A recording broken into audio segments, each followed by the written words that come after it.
Assalamualaikum warahmatullahi wabarakatuh. Kami dari kelompok 4 akan mempresentasikan hasil kerja kami.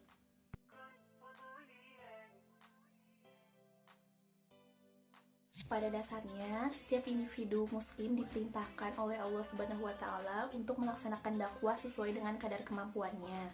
Apalagi Allah Subhanahu wa taala telah memberikan predikat kepada kita sebagai khairul ummah atau sebaik-baiknya umat. Banyak dalil yang menyebutkan kewajiban untuk melaksanakan dakwah bagi setiap umat muslim.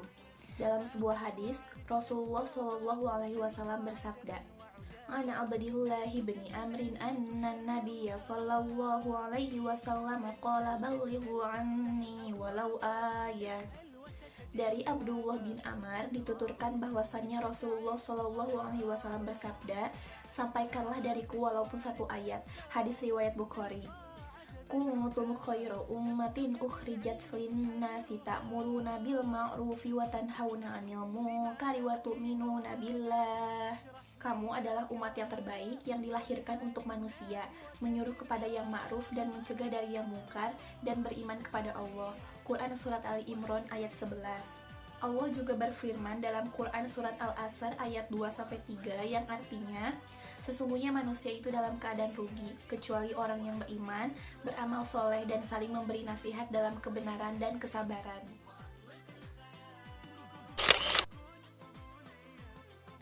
Jadi kelompok kami akan membahas tentang khutbah, tabligh, dan dakwah.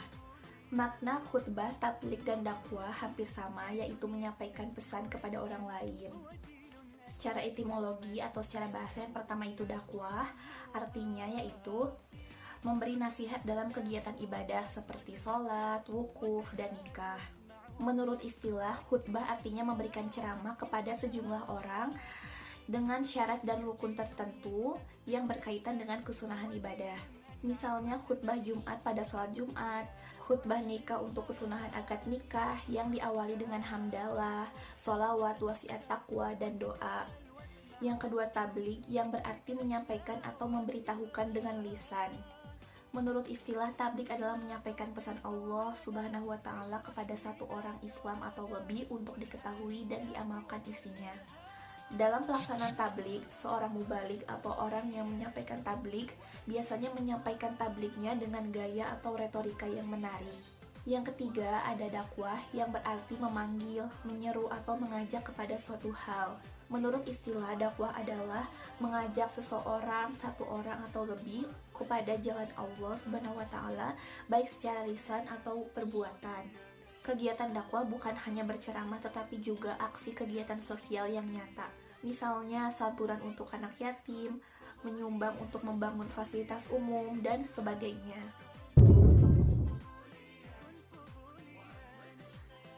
Lalu apa pentingnya khutbah, tabligh, dan dakwah? Nah, yang pertama, pentingnya khutbah. Sebagaimana dijelaskan bahwa khutbah termasuk rangkaian ibadah, jadi apabila khutbah ditinggalkan maka akan membatalkan ibadah tersebut. Contohnya pada sholat Jumat, apabila tidak ada khutbah Jumat maka sholat Jumatnya tidak sah. Lalu apabila wukuf di Arafah tidak ada khutbahnya maka wukufnya pun tidak sah. Khutbah merupakan kesempatan yang besar untuk berdakwah dan membimbing manusia menuju keridhaan Allah Subhanahu wa taala.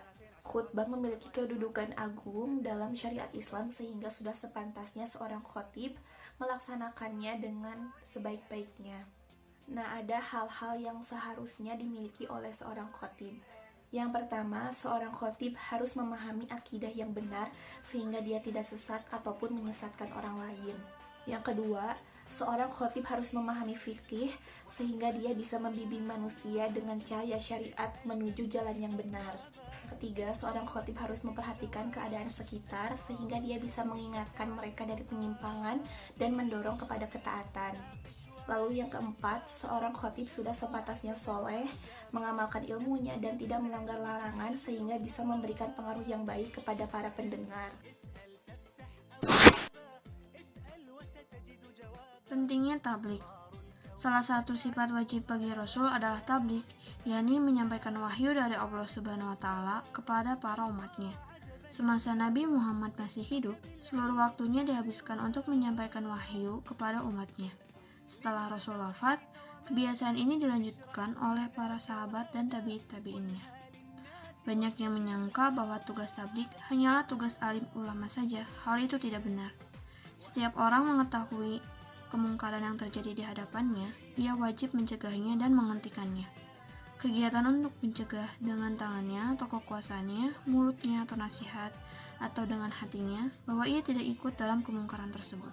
Seseorang tidak harus menjadi ulama terlebih dahulu untuk menghentikan kemungkaran. Siapapun yang melihat kemungkaran di depan matanya dan ia mampu untuk menghentikannya, ia wajib menghentikannya.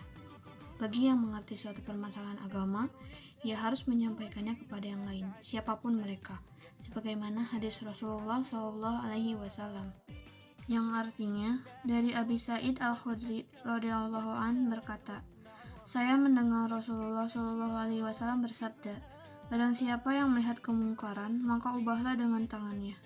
Apabila tidak mampu, maka ubahlah dengan lisannya. Apabila tidak mampu, maka dengan hatinya, yaitu dengan tidak mengikuti kemungkaran tersebut. Dan itu selemah-lemahnya iman. Hadis riwayat Muslim. Pentingnya dakwah. Salah satu kewajiban umat Islam adalah berdakwah. Sebagian ulama ada yang menyebut berdakwah itu hukumnya fardu kifayah, dan ada juga yang menyatakan fardu ain. Rasulullah selalu mengajarkan agar seorang muslim selalu menyeru pada jalan kebaikan dengan cara-cara yang baik. Setiap dakwah hendaknya bertujuan untuk mewujudkan kebahagiaan dan kesejahteraan hidup di dunia dan di akhirat. Setelah itu, dengan berdakwah kita akan mendapatkan ridho dari Allah Subhanahu wa taala.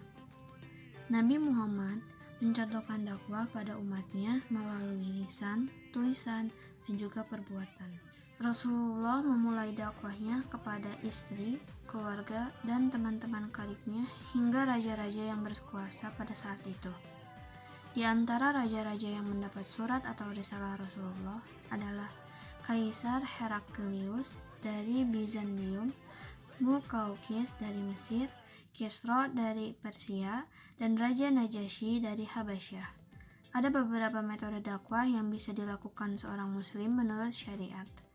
Dan ada juga dalil yang menyerukan kita dalam berbuat kebajikan dan memiliki arti yaitu, dan hendaklah di antara kamu ada segolongan orang yang menyuruh kepada kebajikan, menyuruh berbuat yang makruf, dan mencegah dari yang mungkar, dan mereka itulah orang-orang yang beruntung. Surat Ali Imran ayat 104.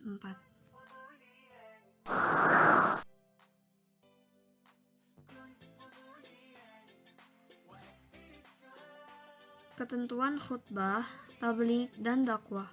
Yang pertama yaitu ketentuan khutbah.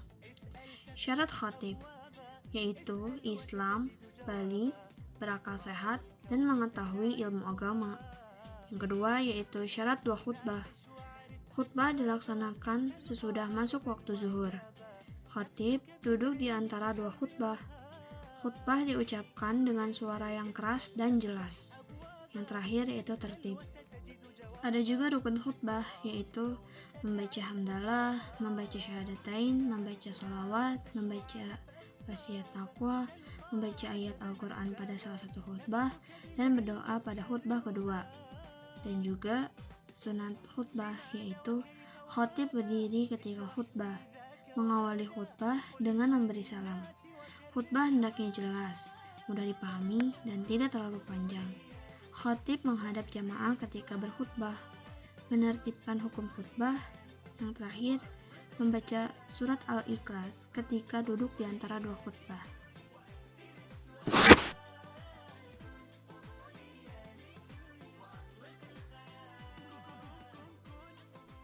Ketentuan tabligh. Ada syarat-syarat mubalik. Yang pertama, beragama Islam. Yang kedua, balik. Yang ketiga, berakal. Yang keempat, mendalami ajaran Islam. Dan ada juga etika dalam menyampaikan tabligh. Yang pertama, bersikap lemah lembut, tidak kasar dan tidak merusak. Yang kedua, menggunakan bahasa yang mudah dimengerti.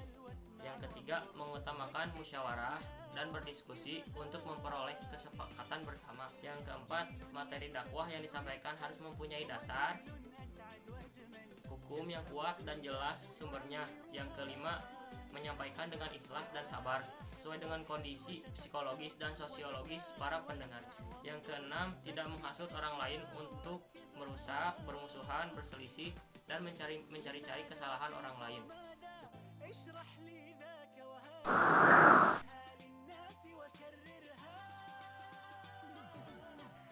Ketentuan dakwah. Yang pertama ada syarat-syarat dai, yaitu Islam, balik, berakal, dan mempelajari ajaran Islam. Dan ada juga etika dalam berdakwah. Yang pertama, dakwah dilaksanakan dengan hikmah, yaitu ucapan yang jelas, tegas, dan sikap yang bijaksana. Yang kedua, dakwah dilakukan dengan mau'izul hasanah atau nasihat yang baik, yaitu cara persuasif, tidak dengan kekerasan, dan edukatif, memberikan pengajaran. Yang ketiga, dakwah dilaksanakan dengan memberi contoh yang baik atau uswatun hasanah. Yang keempat, dakwah dilakukan dengan mujadalah, yaitu diskusi atau tukar pikiran yang berjalan secara dinamis dan santun, serta menghargai pendapat orang lain.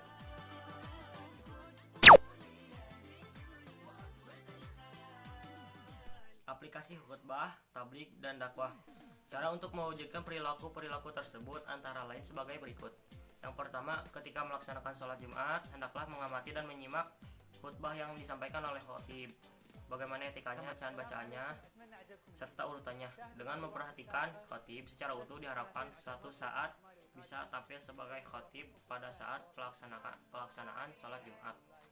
Yang kedua, ketika melihat kemungkaran di sekitar harganya, cara mencegahnya dengan tangan atau kekuasaan, misalnya dengan memindahkan duri di tengah jalan, dan apabila tidak mampu dengan tangan, bisa dengan lisan memberikan alasan yang logis. Apabila tidak mampu dengan keduanya, cukup dalam hati saja bahwa tidak ikut campur berbuat yang dilarang. Yang ketiga, kita harus mencontoh ketika melihat sesuatu yang baik menurut agama, baik menurut masyarakat. Hal yang baik harus dimulai dari diri sendiri, bukan orang lain. Mulai dari yang terkecil, dan dari sekarang, tidak boleh ditunda-tunda. 4. Melibatkan diri secara aktif pada kegiatan-kegiatan keagamaan seperti peringatan Hari Besar Islam, Maulid Nabi Muhammad SAW, Isra Mi'raj, Nuzulul Quran, dan lain-lain, baik di lingkungan sekolah maupun lingkungan masyarakat. Dan yang terakhir adalah memprakarsai kegiatan dakwah Islam di sekolah, di remaja masjid, karang taruna, dakwah kampus, dan lain sebagainya.